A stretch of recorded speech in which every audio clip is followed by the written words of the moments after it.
Hello, friends. Welcome to Creative Medicine. In this lecture, we will learn about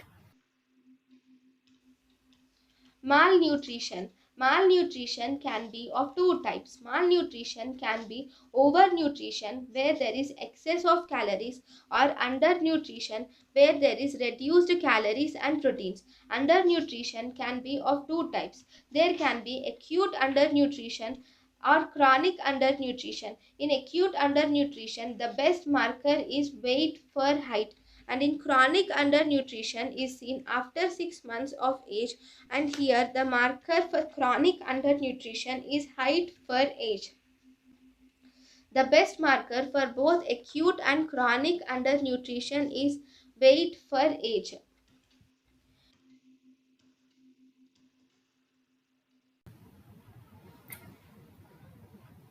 thank you and thank you for watching.